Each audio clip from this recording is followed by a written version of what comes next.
Le journal Étienne Nabédé. Mesdames, Messieurs, bonjour et bienvenue dans ce journal. Voici le sommaire. La retraite opérationnelle gouvernementale se poursuit ce vendredi à Kara. Ce séminaire va recadrer les actions du gouvernement dans l'esprit du PND. Au menu également, la gestion axée sur les résultats, la cohésion de l'action gouvernementale et les différentes feuilles de route des ministres. Près de 4 milliards de personnes dans le monde sont confrontées à de graves pénuries d'eau. Au Togo, la situation n'est guère reluisante.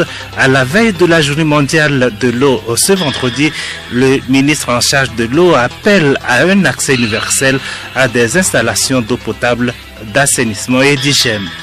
Visite du Conseil de sécurité de l'ONU au Mali et au Burkina Faso. Cette visite dans cette région sera axée sur la mise en œuvre de l'accord de paix et la lutte contre le terrorisme.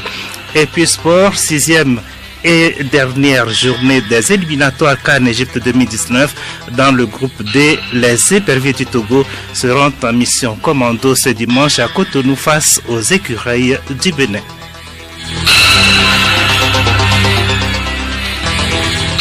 Radiolomé.tg. Mesdames, Messieurs, à nouveau, bonjour. Le gouvernement est en retraite opérationnelle depuis hier au Palais des Congrès de Kara.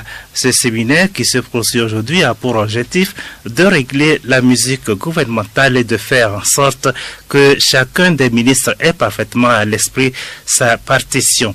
Plusieurs sujets sont abordés, notamment la gestion axée sur les résultats, la cohésion de l'action gouvernementale et les différentes feuilles de route des ministres.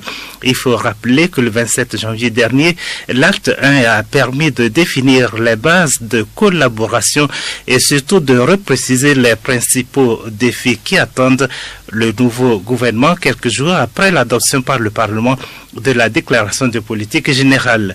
Le principal sujet abordé a été le plan national de développement PND 2018-2022 qui définit les principales ambitions du Togo et les moyens pour sa réalisation. Les travaux ont été dirigés par le Premier ministre Komissi Lamplaso et présidés par le chef de l'État Faure Eswazimna Nyasingbe. La communauté internationale célèbre ce 22 mars la journée mondiale de l'eau.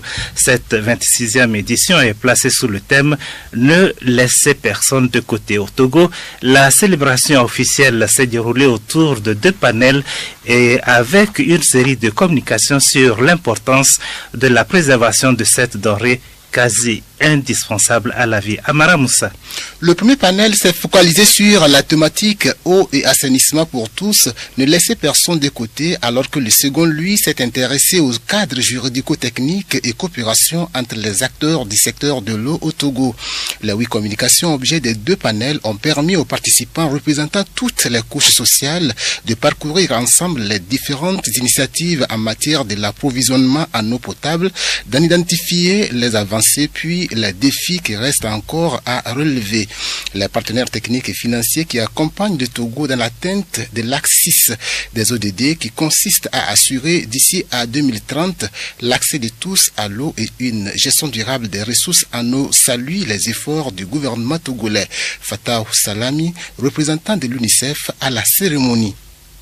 L'eau et l'assainissement est un droit fondamental de l'être humain. C'est la raison pour laquelle l'UNICEF continue de soutenir le Togo dans toutes les interventions qui permettent aux populations, en particulier les femmes, les filles, les garçons et les plus vulnérables, de par leur situation géographique, leur niveau de pauvreté, de connaissance, ainsi que par leur sexe, d'avoir accès à des sources d'eau potable. Le gouvernement togolais fait de l'accès inclusif à l'eau potable une priorité. C'est d'ailleurs pourquoi cet accès en eau potable pour tous occupe une place de choix dans le plan national de développement PND. Adjama Afoboni, directeur des cabinets du ministère de l'eau, de l'équipement rural et de l'hydraulique villageoise, revient sur quelques actions en cours. Il y a des actions qui sont menées et la dernière en date d'ailleurs pour pouvoir atteindre toutes ces couches vulnérables, c'est le recensement de tout ce que nous avons comme ouvrage d'eau potable en milieu rural et semi-urbain. Milieu rural, c'est le forage. Milieu semi-urbain, c'est les mini-additions d'eau. Et la principale action autour de tout cet inventaire, c'est beaucoup plus à savoir quelles sont les couches qui n'en disposent pas encore. Et ça cadre bien avec le thème que nous sommes en train de développer aujourd'hui, qui est d'ailleurs le thème principal et le thème général qu'a institué les Nations Unies pour célébrer cette denrée-là.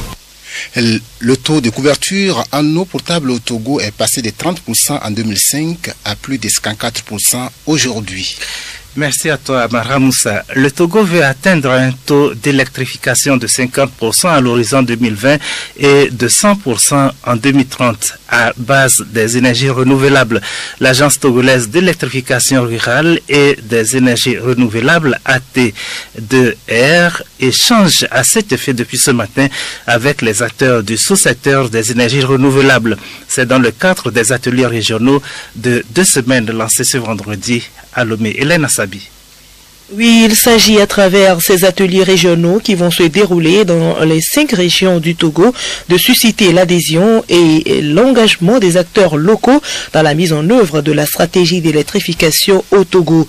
Plusieurs actions sont déjà menées sur le terrain pour l'accès à tous à une énergie de qualité à moindre coût et respectueux de l'environnement. Il s'agit notamment du projet CISO qui a pour ambition d'électrifier 100 000 ménages ruraux togolais en 3 ans et 300 000 ménages en 5 ans via les kits solaires domestiques.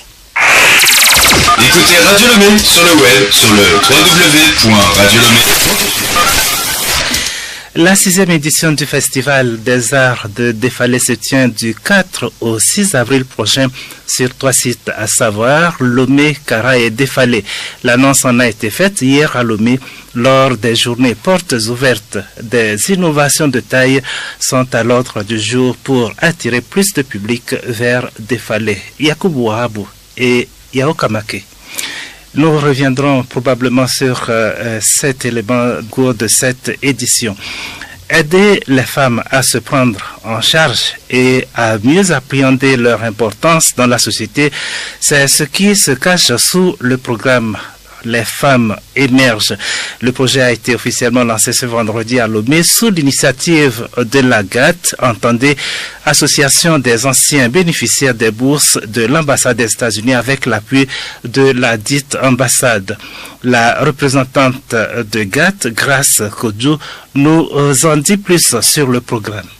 Le projet How Women Rise est un projet qui est fait pour motiver les jeunes filles par le biais de femmes qui sont dans l'association des anciens boursiers qui ont participé à un programme d'échange aux États-Unis qui impacte la vie de la société togolaise dans divers domaines. Par ce biais, motiver nos jeunes sœurs à aller de l'avant, à marquer leur vie par l'accomplissement de quelque chose. L'ambassade des États-Unis, à travers sa directrice des affaires publiques, encourage et soutient cette initiative. Mike Pryor, directeur de ce département, donne des raisons de ce soutien. C'est pas juste une obligation morale de lutter pour l'égalité des femmes, mais c'est une nécessité économique parce que l'égalité des femmes amènera une plus grande prospérité pour tout le peuple de ce pays. Et donc, c'est pour cette raison que l'ambassade a décidé de soutenir cette initiative, la conférence Les femmes émergent, parce que nous reconnaissons que les femmes doivent jouer un plus grand rôle dans la vie économique et sociale de ce pays. Des formations en entrepreneuriat, en leadership, comment aider les femmes à concilier leur vie professionnelle et conjugale, tels sont entre autres les sujets qui vont meubler ce programme d'échange. La tenue de cet événement au mois de mars s'inscrit dans le cadre de la célébration de la Journée internationale de la femme. L'Institut national de la statistique et des études économiques et démographiques INSED a désormais son syndicat, un bureau exécutif de 11 membres avec à sa tête Naté Djibodi Apalou a été mis sur pied ce matin à l'issue d'un congrès constitutif. Milek Agboku.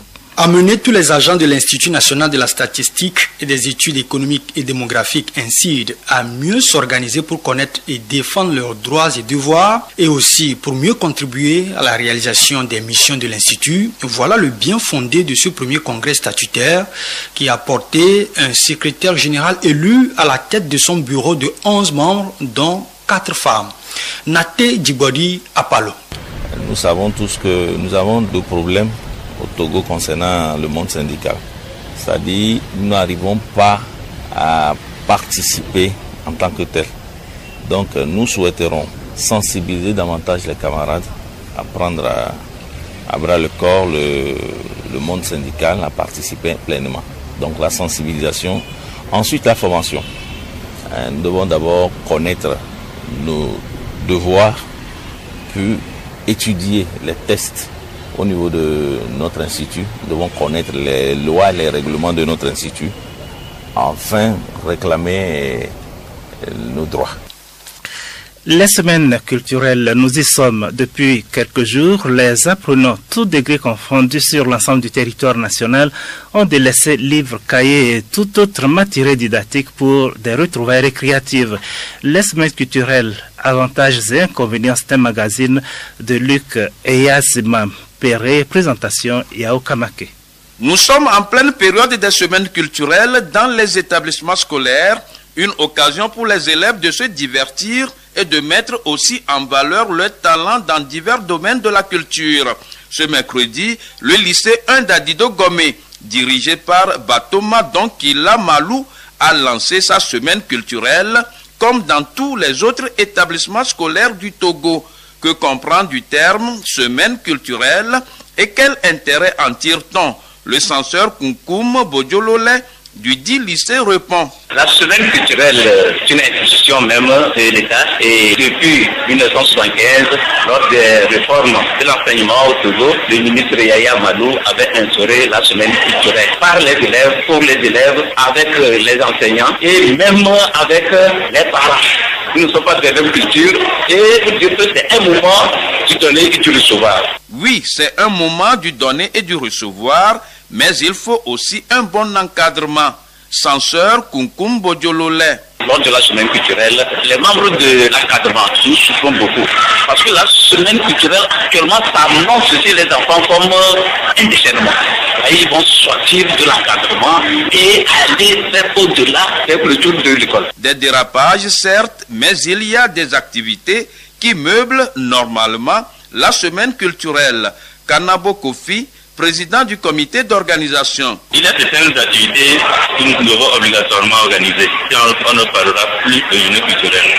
Nous remarquons qu'il y a des talents cachés parmi nos élèves. Et c'est la période de laquelle ils doivent les faire sortir. Et c'est au cours de ces activités récréatives que nos élèves font sortir ces talents cachés. Justement, il y a des talents cachés qu'il faut ressortir, d'où l'importance des semaines culturelles et certains élèves, Adioda Achille, Nyasingwe Aimé le reconnaissent. Lors de cette semaine culturelle, nous apprenons beaucoup de choses. Puisque la vie ne se limite pas seulement qu'à la connaissance à l'école. Moi particulièrement, grâce à cette occasion, à cette organisation, nous apprenons aussi nos cultures, les différentes ethnies, ce qui les caractérise. Tout le monde reconnaît l'importance des semaines culturelles et malgré le bon encadrement, des critiques ne manquent pas. Aux semaines culturelles, c'est pas bon. De nos jours, c'est tout fan. Au Bragada, c'est pour aller louer un hôtel de la place pour dire qu'il y a semaine culturelle. Les enfants vont et ils reviennent à 22h, 23h. Avec des coiffures bizarres comme ça, on dit c'est semaine culturelle. Ce n'est plus ça, ce n'est plus ça. Ce n'est vraiment plus ça, mais comment y remédier? La question reste posée et tous les parents d'élèves, les enseignants et surtout les apprenants eux-mêmes sont interpellés sur la question. Le journal Étienne Nabédé. Le Conseil de sécurité de l'ONU se rend au Mali et au Burkina Faso jusqu'à dimanche. Cette 4e visite depuis 2014 à Bamako et la deuxième et à Ouagadougou sera axée sur la mise en œuvre de l'accord de paix et la lutte antiterroriste. Léontine Atogima. La visite du Conseil de sécurité de l'ONU à l'initiative de la France, de l'Allemagne et de la Côte d'Ivoire dans cette région intervient dans un contexte d'expansion de la menace du terrorisme, notamment au Burkina. La France avait fait du Sahel une des priorités de son action diplomatique. Elle démontre avec cette nouvelle visite du Conseil de sécurité sur place qu'elle n'est pas prête à renoncer malgré les obstacles qu'elle rencontre. En premier lieu, celui de Washington qui ne souhaite pas s'engager sur un financement pérenne de la force antiterroriste du G5 Sahel. Principale conséquence de ce manque de soutien, les délais dans l'opérationnalisation de cette force. Avec ce déplacement entre Bamako et Ouagadougou, Paris espère donc convaincre Washington de l'intérêt de faire monter en puissance le G5 alors que les attaques n'ont jamais été aussi nombreuses depuis 2016. Autre sujet d'inquiétude pour les diplomates, l'avenir de l'amunissement, la mission de l'ONU au Mali.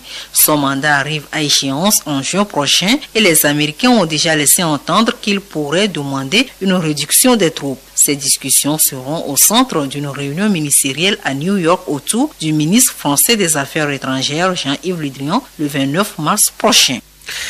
Mozambique, une semaine après le passage du cyclone et les intempéries qui ont suivi, les secouristes sont toujours à pied d'œuvre. Plus les jours passent et plus les bilans s'alourdissent. C'est l'une des pires catastrophes qu'a connue le Mozambique avec désormais 242 décès enregistrés. Pour autant, la vie tente de reprendre ses droits un peu partout dans le monde. La réponse humanitaire s'organise. Les Nations Unies ont déjà débloqué 20 millions d'euros de leur fonds d'urgence, mais cela reste toujours insuffisant. Nouvelle réunion à Genève en Suisse hier entre le Maroc, le mouvement indépendantiste du Front Polisario, ainsi que leurs voisins, l'Algérie et la Mauritanie, pour relancer les discussions. 6 ans donc, les discussions achoppent sur le sujet du droit à l'autodétermination revendiqué par le peuple sahraoui, dont le territoire fait partie intégrale du Maroc depuis les années 70. C'est pour parler sur l'avenir du Sahara occidental sont donc au point mort. Les deux parties campent chacune sur ses positions. Le mouvement indépendantiste du Front Polisario réclame un référendum d'autodétermination alors que Rabat rejette catégoriquement cette option et propose une large autonomie sous souveraineté marocaine.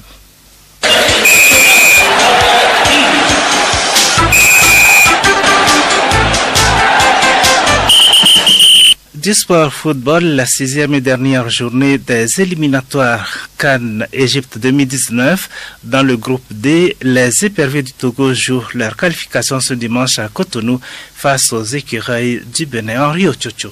C'est une équipe des éperviers gonflés à bloc avec à sa tête le capitaine Emmanuel Adebayo-Cheyi qui se produit ce dimanche à Cotonou au stade Mathieu Kérékou face aux écureuils du Bénin. C'est pour la 6e et dernière journée des éliminatoires de la CAN Égypte 2019. 3e du groupe D avec 5 points moins 3. Les éperviers du Togo ont besoin d'une victoire face aux écureuils du Bénin. 2e du groupe avec 7 points moins 2.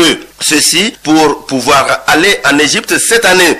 Pour ce faire, le sélectionneur national, Claude Leroy, met les bouchées doubles afin de pouvoir passer le cap béninois ce dimanche à Cotonou. À cet effet, il veut miser sur une équipe commando avec les présences effectives d'un certain Alexis Romao pour son grand retour et le retour après carton du métronome de la défense Diène Dakonam de Getafe en Espagne. Durant toute la semaine, les éperviers ont multiplié les séances d'entraînement pour les derniers réglages. À la fin de la séance de ce jeudi ouvert au public, le capitaine Emmanuel Adebayo-Cheyi s'est prononcé. C'est le Togo qui a besoin de montrer décisif, donc ça veut dire qu'on aura besoin de tout le monde. Heureusement que ça fait 18 ans que je joue en sélection, il y a eu des matchs comme ça. Si je me rappelle bien, en 2005 contre le Congo au Congo, on avait besoin que d'un point, on l'a fait, on a gagné 3-2, donc voilà, c'est un match, on est deux au mieux, on n'a plus rien à prouver, rien à montrer, mais c'est à nous d'aller là-bas. On va jouer tous les coups à fond et on verra ce que ça va donner. Aujourd'hui je suis là, donc c'est à moi de montrer la voie à mes équipiers, c'est à moi de montrer la voie à mon pays. Bon, maintenant, je ne suis pas là pour prendre des revanches ou quelque que ce soit. Je suis là pour jouer et je suis là pour qualifier le Togo pour la CAN. Chacun va se préparer au mieux. Moi, je me sens bien. Je pense que tout le monde va bien. Et maintenant, c'est un match 90 minutes via 95 ou 16 ou 18. Mais bon, ça va être très difficile. Vous savez, vous connaissez Adebayor. Avec moi, tout est possible. Et je suis prêt pour aller à la guerre. Il est conscient de la lourde tâche qui les attend ce dimanche en terre béninoise. Ce vendredi, les éperviers effectuent leur dernière séance à huis clos avant de prendre la route cet après-midi pour Cotonou. Pour ce match Bénin-Togo, une messe catholique a été dite ce jeudi. Ce vendredi, la prière musulmane et dimanche matin, la messe protestante.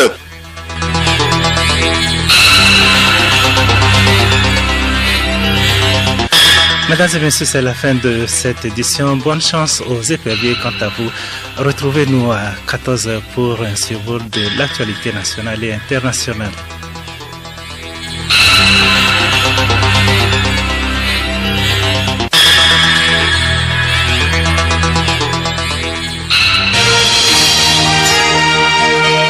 Radio Lomé, boîte postale 434, email radiolomé@radiolomé.tg. Radiolomé.tg